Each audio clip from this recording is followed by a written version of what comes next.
Assalamualaikum warahmatullahi wabarakatuh. Innal hamdalillah nahmaduhu wa nasta'inuhu wa nastaghfiruh wa na'udzu billahi min shururi anfusina wa min sayyiati a'malina. May yahdihillahu fala mudilla lahu wa may yudlil fala hadiya lahu.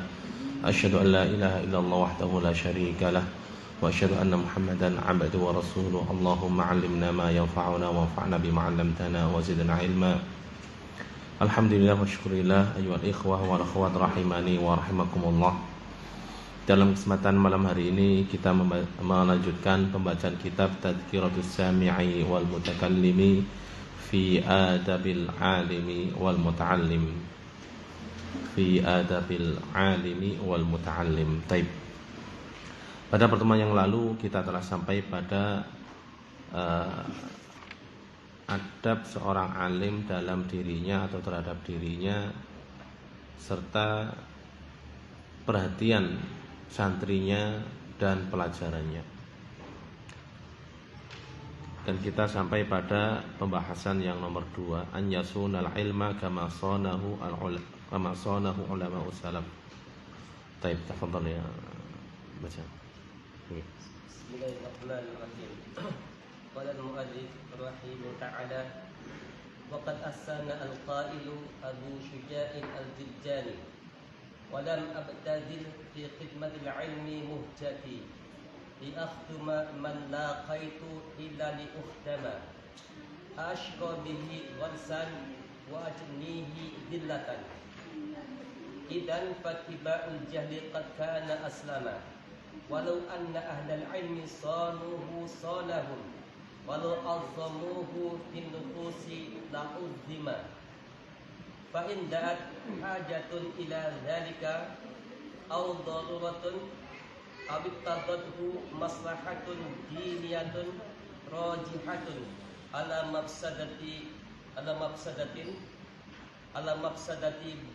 badalihi wa sudatihi ala mafsadatin badalahu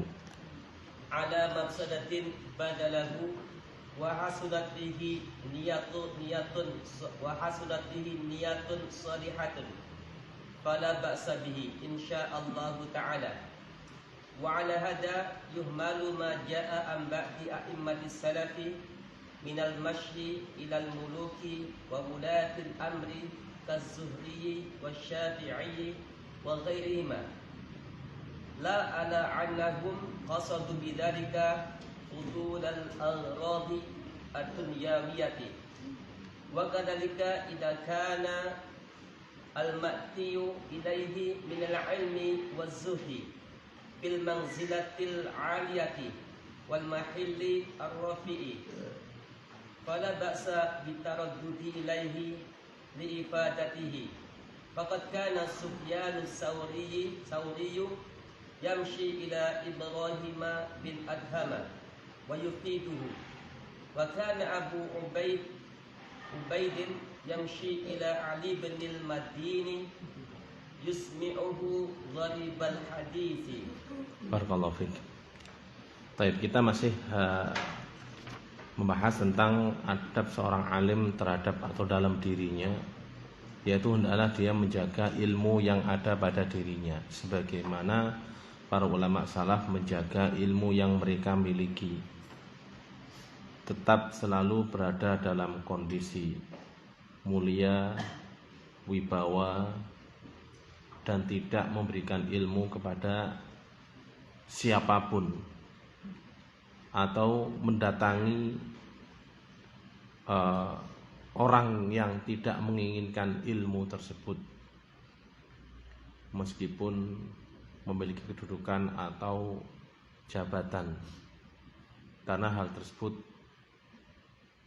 lebih kepada supaya menjaga ilmu dan wibawanya ilmu dengan menjaga diri seorang alim.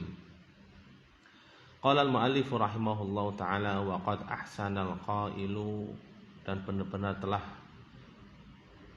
baik atau mengatakan sesuatu yang baik atau memperbaiki al-qailu, seorang yang berkata, Abu Syuja' al-Jurjani, yaitu Abu Syuja' al-Jurjani walam abtadhil fi khidmatil ilmi muhjati li akhtuma man laqaitu illa li ukhtama ashqa bihi gharsan wa ajlihi dhillatan idzan fattiba'ul jahli qad kana aslama walau anna ahlal ilmi sanuhu sanahum walau 'azzamuhu fin nufusi la'uzzima walam abtadhil fi khidmatil ilmi, dan tidaklah aku memperoleh dalam khidmah terhadap ilmu muhjati, apa yang aku inginkan, li akhtuma man laqaitu, supaya aku melayani siapapun yang aku temui, illa li ukhtama, kecuali supaya aku dilayani. Ashqa, apakah aku sengsara bihi dengan ilmu, gharsan, menanamnya, wa ajlihi dhillatan, lalu dan aku memanennya, dhillatan, kehinaan, idzan, jadi kalau begitu fattiba'ul jahli, mengikuti kebodohan, qad kana aslama, adalah benar-benar keberadaan jahil, aslama, lebih selamat. Walau anna ahlal ilmi, dan seandainya ahlul ilmi sanuhu, menjaga ilmunya, sanahum, ilmu niscaya akan menjaga mereka. Walau azzamuhu, dan seandainya mereka mengagungkan ilmu, fin nufusi, dalam jiwa-jiwa atau dalam diri-diri, dalam manusia, la'uzzima, niscaya dia diagungkan.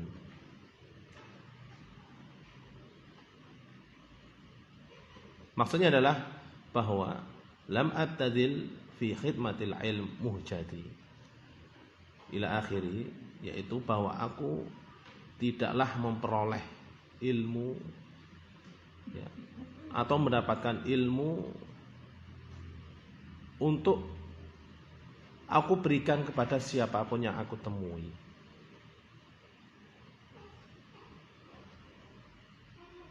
supaya aku dilayani, dan aku akan menjadi sengsara, ya, karena aku menuntut ilmu. Sengsaranya adalah setelah menuntut ilmu aku mendapatkan kehinaan. Maksudnya adalah bahwa beliau mencari ilmu itu bukan untuk mencari kehinaan, tetapi untuk mencari kemuliaan, mencari kewibawaan dengan ilmu tersebut. Nah, kalau ilmu tersebut diberikan kepada siapapun yang ditemui, ya, dengan artian orang orang menginginkan dan tidak menginginkan dikasih ilmu, maka ini justru akan merendahkan ilmu itu sendiri dan juga merendahkan pemiliknya. Ini sebagaimana dinyatakan oleh mu'allif sebelumnya, yaitu suatu kerendahan jika seorang alim itu mendatangi rumah santrinya untuk mengajari ilmu. Akan tapi yang seharusnya adalah sebaliknya. Seorang santri mendapati kediaman mu'allim, kediaman seorang alim untuk memperoleh ilmu darinya. Karena perginya seorang alim ke rumah seorang santri tanpa ada alasan, hanya karena diminta untuk ngajar di rumahnya kemudian datang tanpa memperhatikan maslahat dan mafsadatnya, maka di sini justru akan merendahkan ilmu itu sendiri dan para ulama.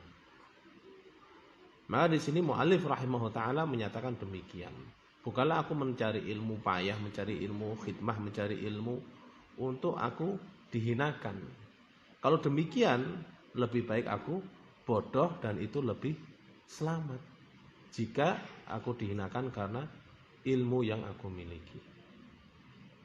Taib. Kemudian mu'allif menutup atau mengakhiri dengan perkataan walau anna ahlal ilmi, dan seandainya ahli ilmu sonuhu, mereka menjaga ilmunya, yaitu menjaga ilmunya dengan menjaga dirinya, tetap menjaga kewibawaan serta kehormatan dirinya, sonahum, maka ilmu tersebut akan menjaga mereka.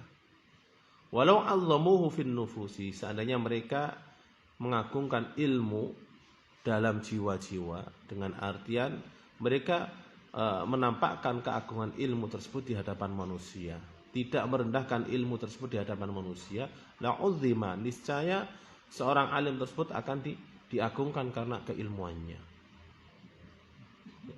Ini penting. Ilmu itu akan mengagungkan pemiliknya jika pemiliknya mengagungkan ilmu tersebut. Dan ilmu akan merendahkan pemiliknya kalau pemiliknya merendahkan ilmunya tersebut. Qala al-mu'allif rahimahullahu taala fa in ta'at hajatun ila dzalik. Jika kebutuhan mendorong kepada hal itu, au daruratun, atau keterpaksaan, au iqtadathu maslahatun, atau adanya konsekuensi maslahat diniyah, rajihatun, yang rajih, ala mafsadatin, atas kerusakan, badalahu, maka dia memberikannya atau memberikan ilmu, wa hasunat fihi niyatun salihatun, dan diperbaiki atau baik fihi, di dalamnya niyatun salihatun, niat yang soleh, niat yang solihah, fala ba'sa bihi, maka tidak mengapa insyaallah taala. Maksudnya adalah bahwa jika memang seorang alim itu harus mendatangi santrinya karena ada kebutuhan, yaitu kebutuhan berkaitan dengan ilmu tersebut, atau ada kondisi darurat. Ya, kebutuhan di sini seperti keberadaan tempat tersebut adalah keberadaan tempat berkumpulnya para santri. Ini ada hajat. Terkadang seorang santri atau para penuntut ilmu itu mereka kesulitan untuk belajar ilmu, kecuali dengan mendatangkan seorang pengajar untuk mengajari mereka. Akan tetapi mereka mengkoordinasi sehingga dibuatlah satu tempat, di situ berkumpul para penuntut ilmu, dan secara terbuka siapapun yang ingin belajar datang ke tempat tersebut. Maka di sini seorang alim, karena ada kebutuhan seperti itu, maka dia diperkenankan untuk mendatangi tempat tersebut. Dalam hal ini seperti di masjid atau di pesantren, di situ tempat berkumpulnya para santri. Maka dalam hal ini seorang alim atau seorang guru, seorang ahli ilmu mendatangi tempat tersebut, itu adalah tidak termasuk dari hal ini. Tidak termasuk hal ini, karena ada apa? Ada kebutuhan, ada maslahat yang lebih besar di situ. Beda halnya jika seorang alim mendatangi rumah pribadi kemudian ngajari, memberikan ilmu ke satu orang dari orang yang mengundangnya tersebut. Ini akan menghinakan diri orang alim tersebut. Karena apa? Dia sendirian seolah-olah bisa memanggil siapa yang dia inginkan, menolak siapa yang dia inginkan. Ya, perhatikan. Ya. Ini terutama biasanya yang terjadi itu adalah belajar secara privat seorang diri di rumah. Ya. Ini rata-rata kebanyakan orang yang kaya, berduit, atau memiliki jabatan sehingga enggan mendatangi majelis ilmu, enggan mendatangi masjid, enggan mendatangi pesantren, merasa kaya, mereka membayar dan mendatangkan siapa yang mereka kehendaki. Maka seorang alim, seorang ahli ilmu, jika melihat hal tersebut adalah tidak mendatangi tempat tersebut, karena itu akan merendahkan ilmunya dan merendahkan dirinya. Ini berbeda dengan jika seorang alim itu mendatangi tempat, di situ berkumpulnya para penuntut ilmu seperti pesantren, madrasah, atau masjid. Maka dia mendatangi berkumpulnya santri tersebut tidaklah termasuk dia merendahkan dirinya, karena memang di situ adalah tempatnya para penuntut ilmu. Ini perlu diperhatikan. Coba antum sebagai seorang pengajar, entah pengajar Al-Quran atau pengajar ilmu-ilmu yang lainnya, antum sendirian diundang ke sebuah rumah yang mewah. Di situ hanya mengajari satu orang, padahal di sekitar rumah tersebut ada pesantren atau ada madrasah, tempat belajar. Kenapa mereka tidak mau mendatangi tempat belajar tersebut, akan tapi malah mengundang? Maka dalam hal tersebut hendaklah seorang alim atau ahli ilmu itu memperhatikan maslahat dan mafsadatnya, serta memperhatikan kewibawaan serta kehormatan ilmu yang dia miliki. Atau kondisi darurat. Kondisi darurat ini biasanya adalah berkaitan dengan orang yang memiliki kekuasaan dan kekuatan, yang mana dia terpaksa, jika dia tidak menghadiri undangannya, dia akan memperoleh apa? Memperoleh madharat yang besar. Entah madharat terhadap kehidupannya, atau madharat terhadap keluarganya, madharat terhadap keamanannya.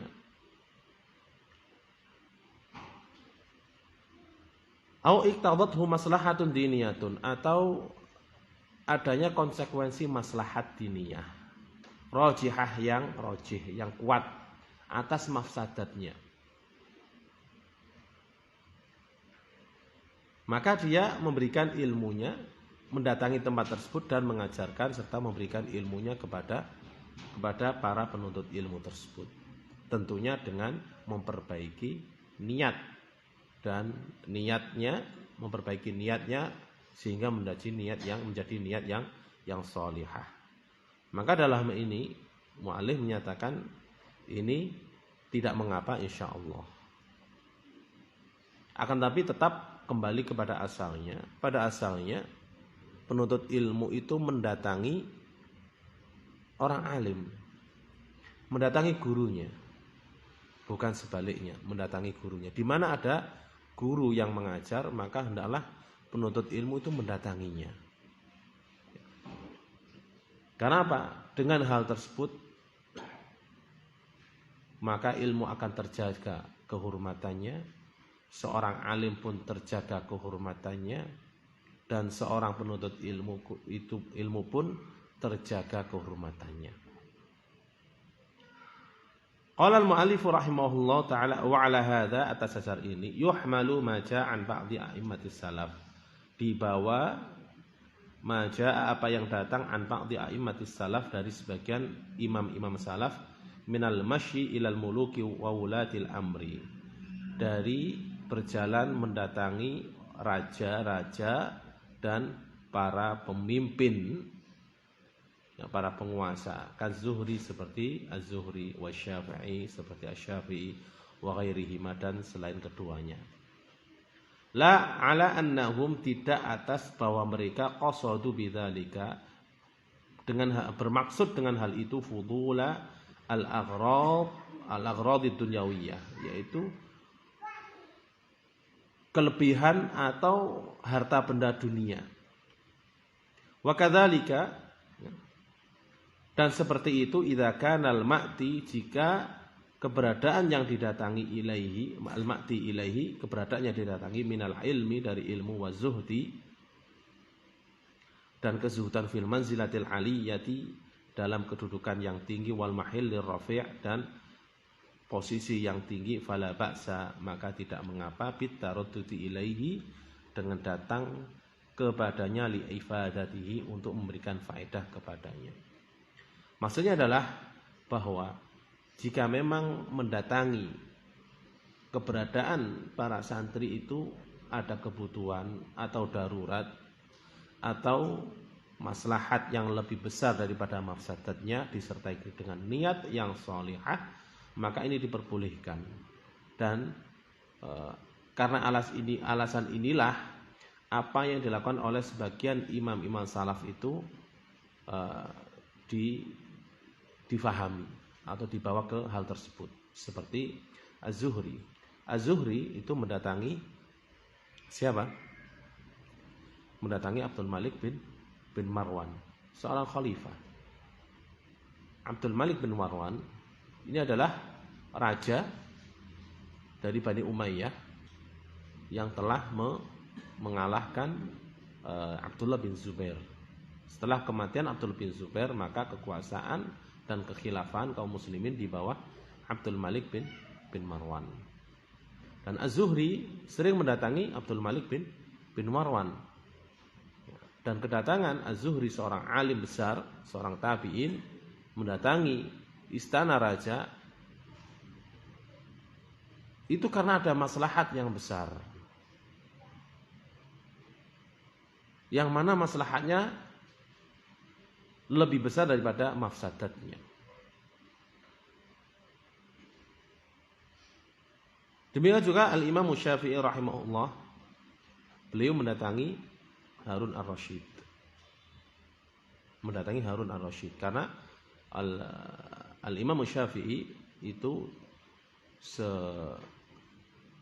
semasa dengan Khalifah Harun ar-Rasyid al-Abbasi. Beliau mendatangi Khalifah. Dan kedatangan beliau kepada Khalifah, ke istana Khalifah, itu karena ada maslahat yang lebih besar. Tentunya disertai dengan niat yang sholihah dan bukan semata-mata mencari dunia. Atau yang didatangi itu adalah orang yang memiliki kedudukan ilmu yang tinggi atau memiliki kezuhudan yang baik. Ini akan dicontohkan nanti.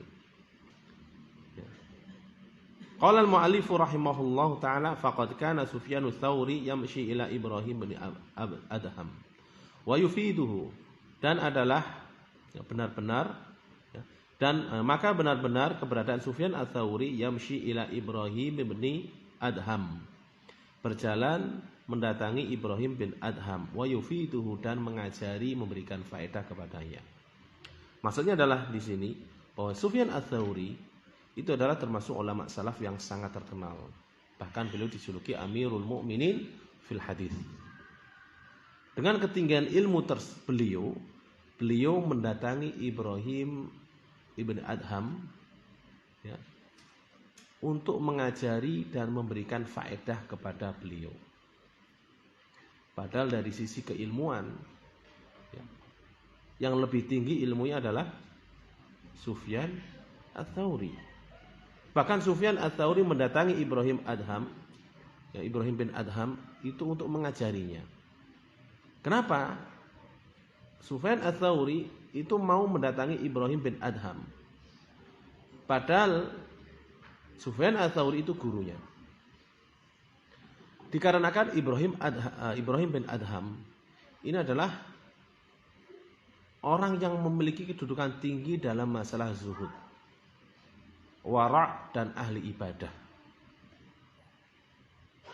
Karena ketinggian kedudukan Ibrahim bin Adham tersebut, maka Sufyan ats-Tsauri mendatangi dia dan tidak khawatir akan jatuhnya martabat dan kehormatan dia sebagai seorang alim.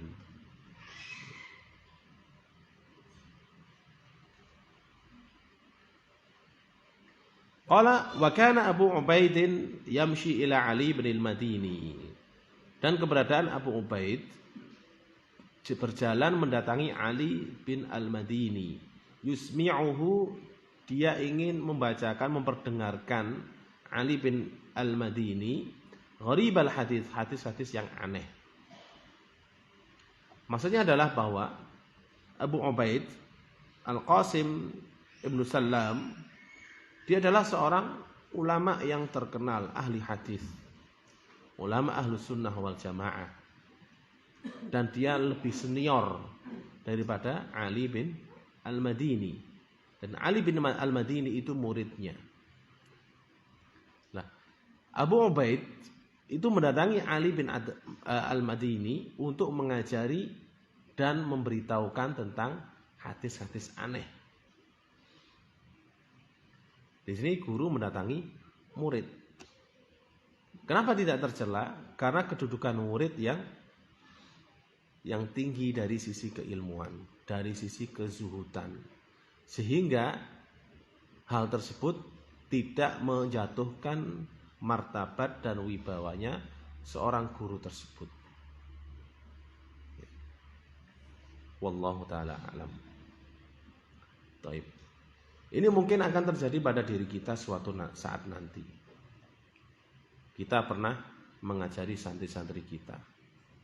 Suatu saat ya, santri kita ini menjadi seorang alim. Kita mendatangi dia untuk memberikan nasihat dan semacamnya.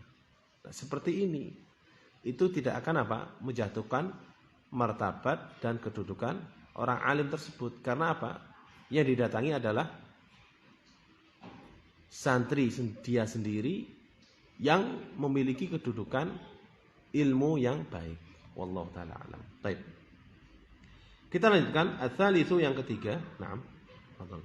Qala al-mu'allif rahimahu ta'ala ats-tsalitsu an yatakhallaqa bis-suhdi fid dunya wa taqalluli minha biqadri al-imkani alladhi la yadhuru bi nafsihi aw bi iyalihi fa innama yahtaju ilayhi lidzalika ala wajhi al-mu'tadili ala wajhi al-mu'tadili min al-qana'ati laysa yu'atu min ad-dunya wa aqallu darajatil 'alimi an yastaqdira at-ta'alluqa bid-dunya li'annahu a'lamun nasi bi khassatiha wa fitnatiha wa sur'ati zawaliha wa kasrati ta'abiha wa nasabiha fa huwa ahaqqu bi 'adamil iltifati ilaiha wal ishtighali bi humumiha. Hasbu. Qala al-mu'allif rahimahullah ta'ala ats-tsalitsu yang ketiga an yatakhallaqa biz-zuhdi fid dunya. Hendaklah seorang alim itu berakhlak dengan kezuhudan fid dunya dalam dunia. Wat taqalluli minha dan mempersedikit minha dari dunia biqadril imkan dengan kadar yang memungkinkan. Alladzi yang la yadurru tidak memberikan madarat binafsihi terhadap dirinya au bi ayyalihi atau terhadap keluarganya. Maksudnya adalah bahwa seorang alim hendaklah dia memiliki sifat zuhud. Sifat zuhud. Zuhud adalah yaitu meninggalkan segala sesuatu yang tidak memberikan manfaat untuk akhirat. Meninggalkan segala sesuatu yang tidak ada manfaatnya untuk akhirat. Ini zuhud.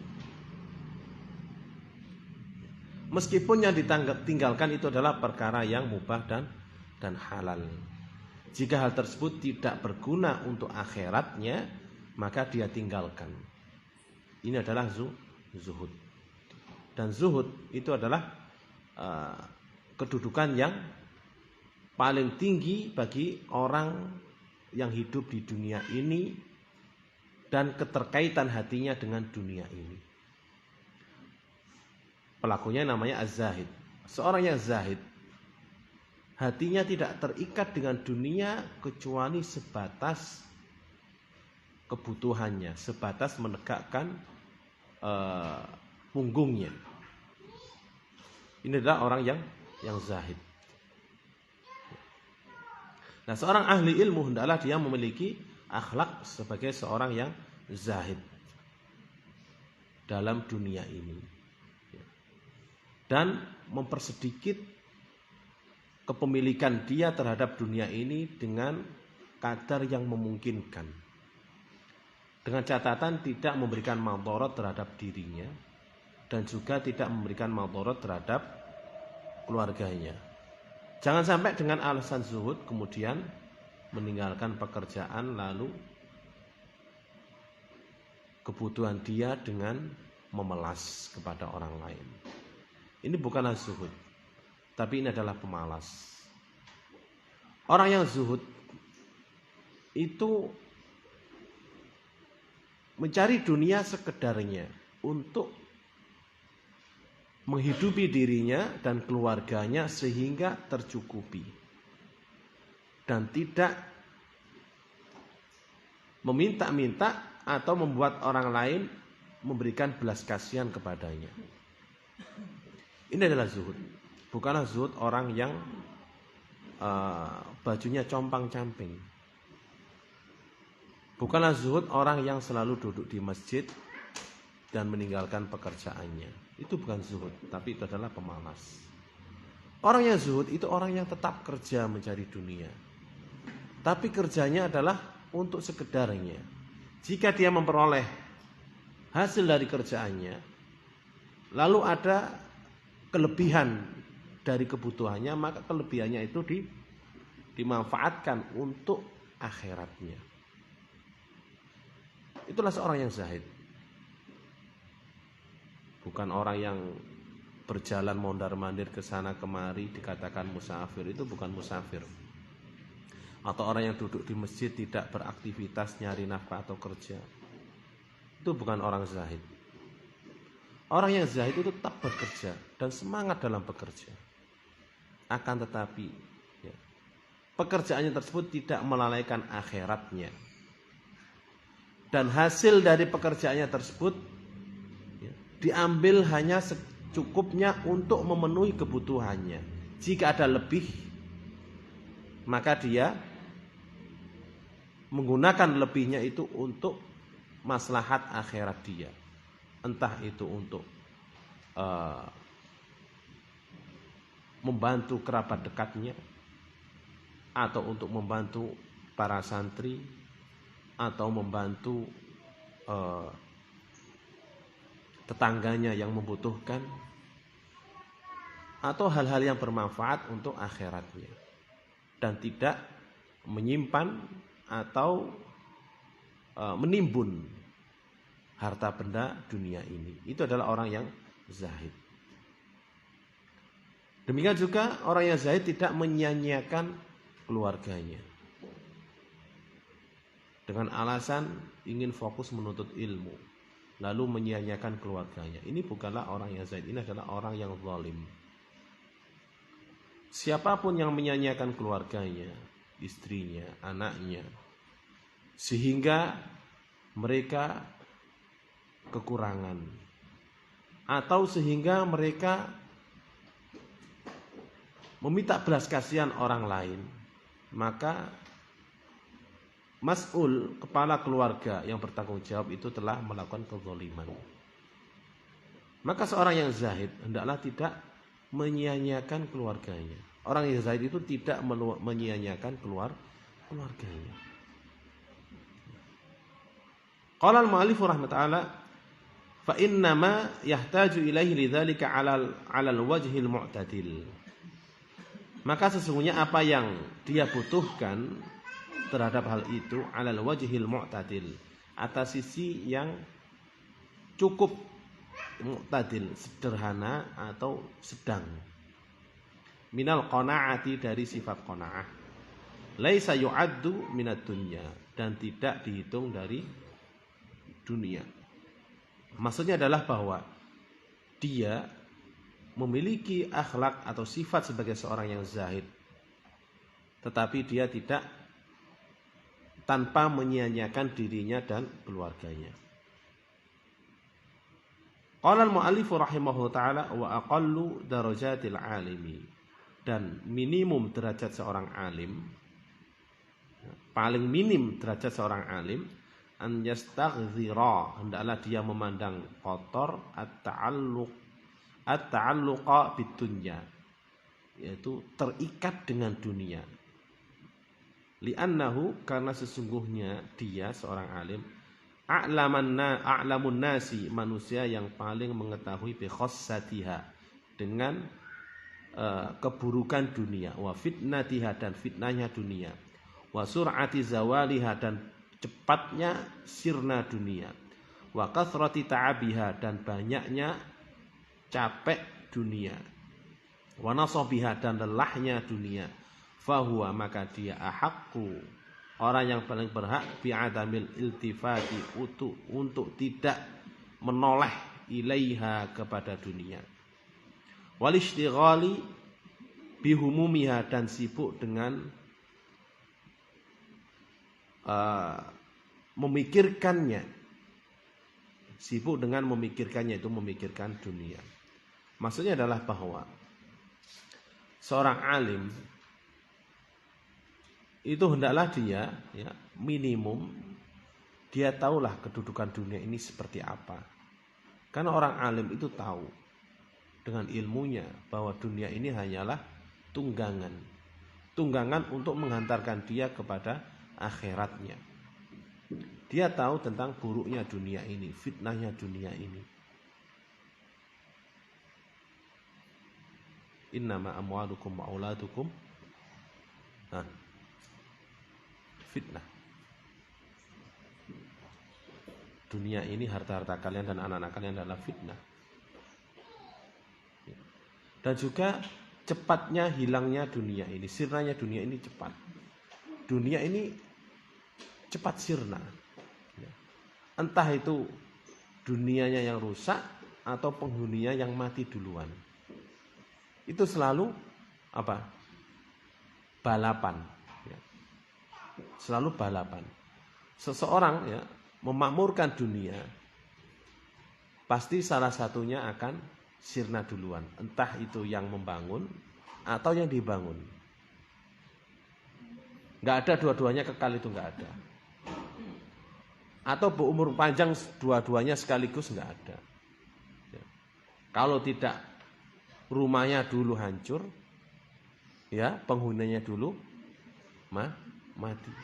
Kita lihat betapa banyak bangunan megah tinggi yang bangun sudah berada di bawah tanah menjadi tanah. Ya. Nah, seorang alim itu harus memiliki sifat zuhud. Mengenai zuhud, ya, tadi sudah kita singgung. Ya. Di bawahnya zuhud adalah wara'. Wara' itu adalah sifat untuk menghindari perkara-perkara syubhat.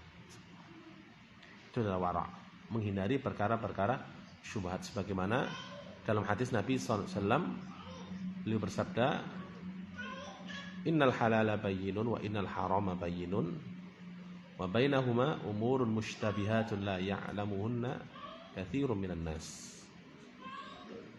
Sesungguhnya halal itu jelas, haram itu jelas, dan di antara keduanya ada perkara-perkara yang tidak diketahui oleh kebanyakan manusia. Yaitu perkara tersebut adalah perkara syubhat. Faman ittaqa syubhati faqad istabra'a li dinihi wa 'irdihi. Barang siapa yang menjaga dirinya dari syubhat, maka dia terbebas agamanya dari tuduhan dan juga kehormatannya. Faman waqa'a fi syubhati waqa'a fil haram. Barang siapa jatuh dalam perkara syubhat, dia akan jatuh ke dalam perkara yang haram. Ini adalah wara', ya, yaitu menghindari perkara-perkara yang syubhat. Dia hanya mencukupkan dengan perkara yang jelas halalnya. Meskipun terkadang orang yang wara' itu masih mau melakukan perkara-perkara mubah dan halal meskipun kurang berfaedah. Meskipun kurang berfaedah, kurang bermanfaat, dia masih mau melakukan perkara-perkara yang jelas halalnya dan jelas mubahnya. Baik. Dan seorang alim hendaklah dia adalah seorang yang zahid. Teman-teman rahimani wa rahimakumullah, perlu ketahui sifat zuhud ini tidak akan diperoleh kecuali jika seseorang itu mengetahui perkara yang halal dan haram dengan baik. Kemudian dia memahami perkara yang bermanfaat serta berguna bagi dirinya di akhirat kelak, sesuai dengan tuntunan dan sunnah-sunnah Rasulullah Sallallahu Alaihi Wasallam. Taib. Naam. Qala al-mu'allif rahimahullah ta'ala wa 'an asy-Syafi'i radhiyallahu anhu law awsa ila aqalin nasi surifa ila az-zuhati falaita syi'ri man ahaqu bil ulama'i bi ziyadatil aqli wa kamalihi.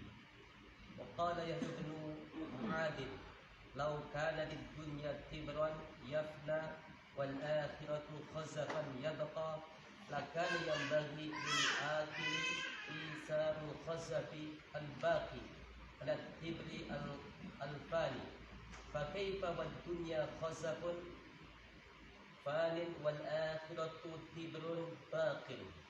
Barakallahu fiik. Qala wa 'ani Syafi'i radhiyallahu anhu.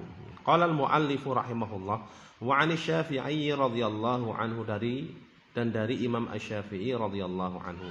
Lau awsa, seandainya seseorang memberikan wasiat ila aqallin nasi, kepada manusia yang paling berakal, surifa ila zuhad, maka wasiatnya diarahkan kepada orang-orang zahid, orang-orang zuhud.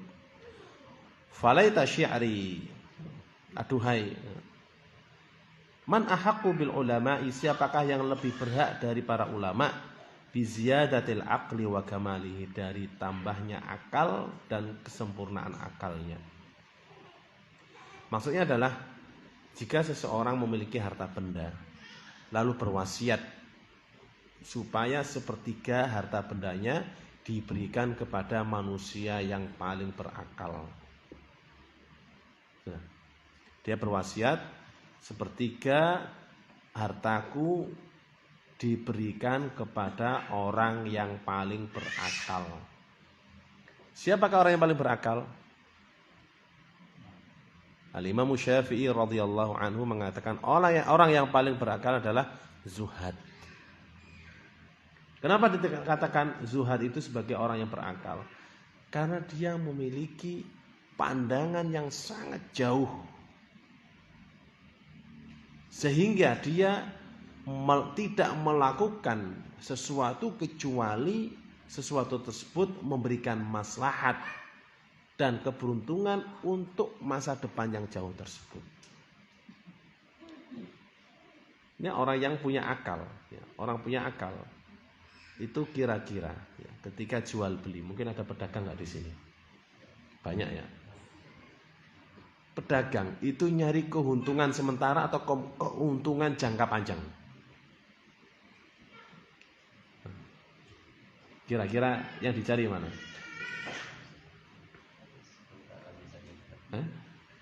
Ada dua pilihan. Ini keuntungannya cuma sementara. Grek, habis itu ludes. Yang satunya lagi keuntungannya jangka panjang, dengan artian entah itu keuntungannya terus menerus atau keuntungannya beberapa tahun ke depan itu luar biasa. Sebagai seorang pedagang, seorang tajir, kira-kira apa yang akan dilakukan? Milih yang mana?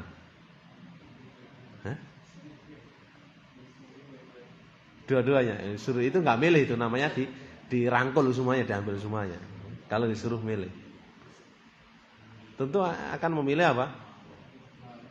Memiliki keuntungan jangka panjang. Ya. Jika suruh milih. Nah, orang yang itu adalah orang yang berakal, memiliki apa? Pandangan jauh ke depan. Nah, orang zuhad itu memiliki pandangan jauh ke depan. Kemana pandangannya? Ke akhirat. Bagaimana saya menyiapkan kehidupan akhirat saya dengan baik.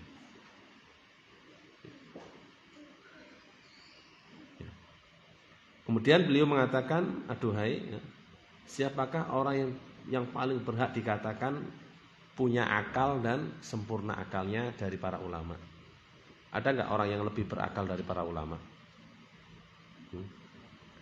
Kalau ada orang yang lebih berakal dari para ulama, maka kita akan mencari orang tersebut. Tentu tidak ada. Dimanapun yang paling berakal itu adalah para ulama.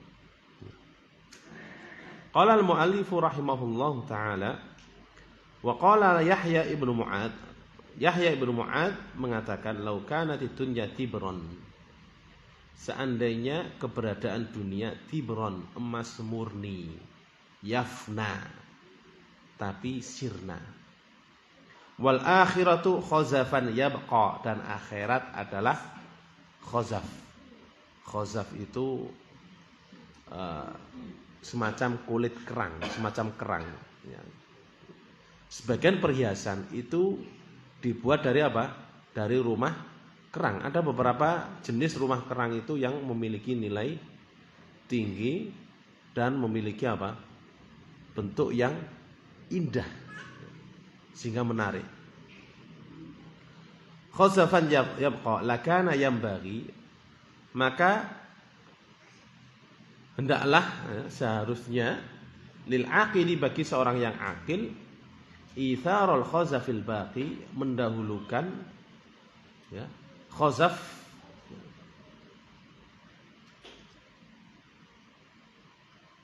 al baqi, khazaf yang baqi, yang kekal, ala tibril fani, atas emas murni yang apa?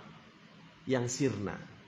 Fa kaifa, maka lalu bagaimana, wa dunya khazafun fanin, dan dunia adalah khazaf fanin yang sirna, wal akhiratu tibrun baqin, dan akhirat adalah emas murni yang kekal.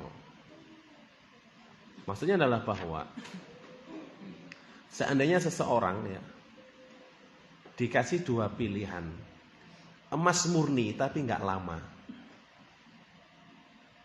hancur, sirna, cuma 1-2 tahun atau 10 tahun, sama dikasih sesuatu yang lebih murah dari emas ya, tetapi abadi dan kekal, kira-kira milih yang mana? Segini aja, antum dikasih tempat tinggal hotel bintang 7 cuma 5 hari, sama dikasih rumah gedek milik antum selamanya, milik mana?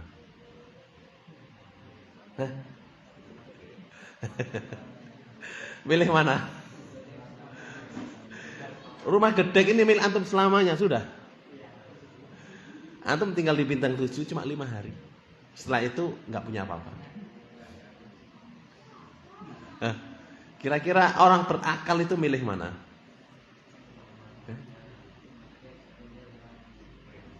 Gedek rek. Kira-kira apa? Dia pasti akan apa? Memilih rumah bambu tapi milik dia untuk selamanya. Dan dia di situ bisa mengelola dengan sebaik-baiknya. Daripada 5 hari di hotel bintang 7 mewah gak karu-karuan, setelah itu apa? Gak punya apa-apa, gelandangan. Itu perumpamaan dunia dengan akhirat.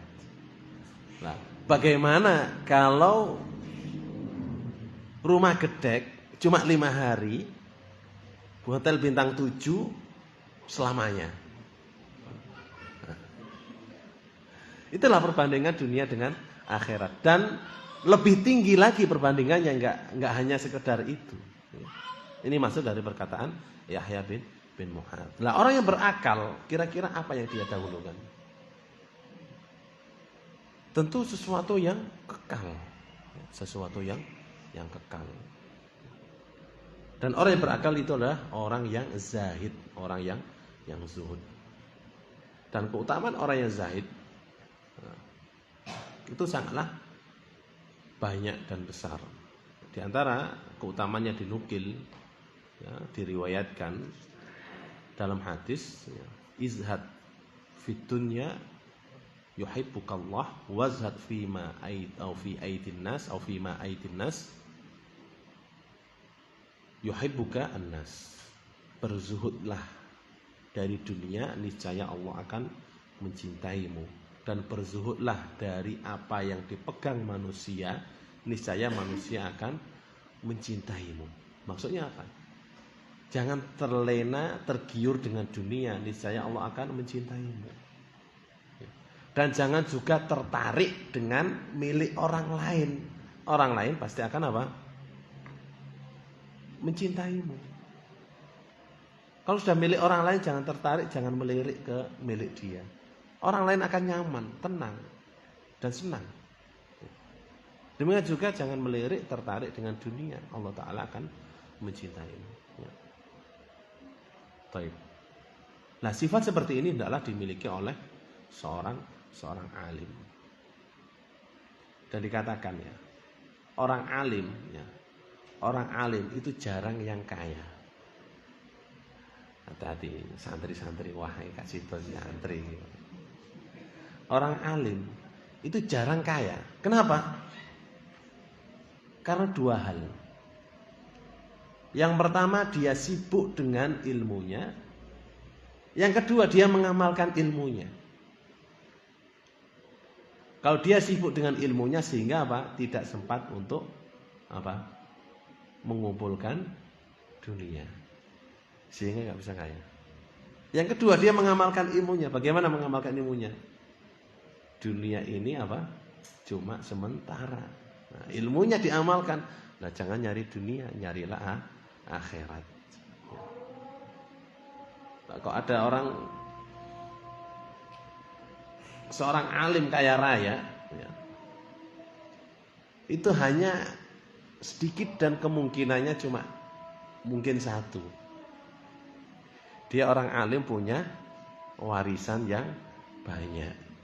Itu aja.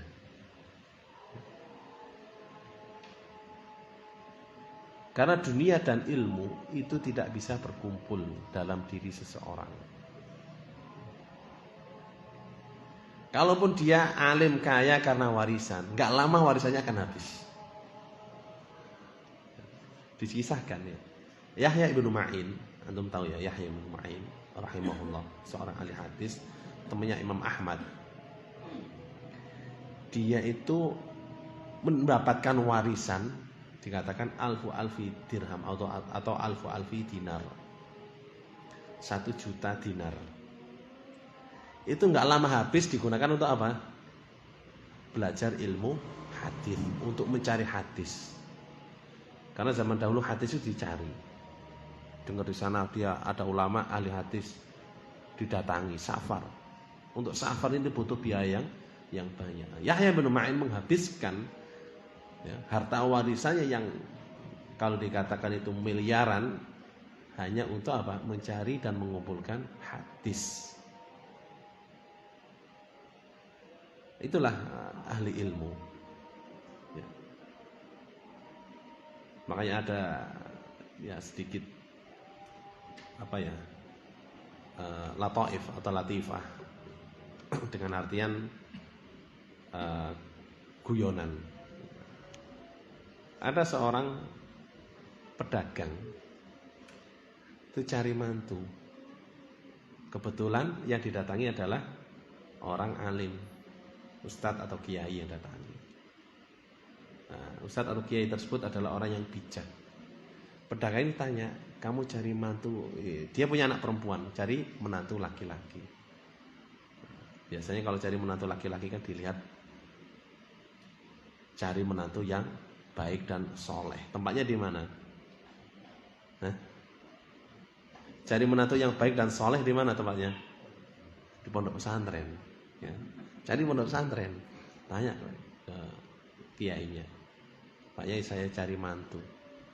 Kamu cari mantu yang habiskan uang atau yang mengumpulkan uang?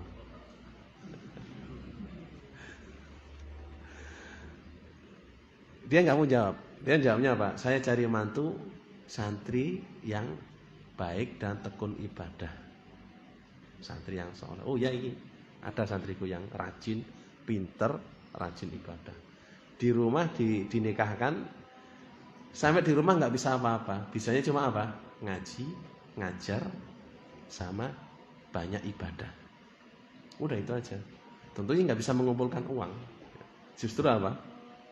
Menghabiskan. Dia ngajar butuh dana, uangnya dia infakkan untuk santri-santrinya. Balik lagi ngeluh. Nah katanya nyari santri. Kalau mau nyari yang apa namanya banyak yang bisa mengumpulkan uang, cari yang apa? Ahli dunia. Ya orang-orang tertentu yang terkenal dengan apa? Dia adalah suka mengumpulkan dunia. Wallahu taala alam. Sekiranya kita cukup di sini ya. Intinya adalah bahwa seorang alim, penuntut ilmu ya, hendaklah dia berakhlak sebagai seorang yang zahid. Wallahu taala alam wa sallallahu ala nabiyyina Muhammad wa ala alihi wa sahbihi wasallam wa akhiru da'wana alhamdulillahi rabbil alamin. Wassalamualaikum warahmatullahi wabarakatuh.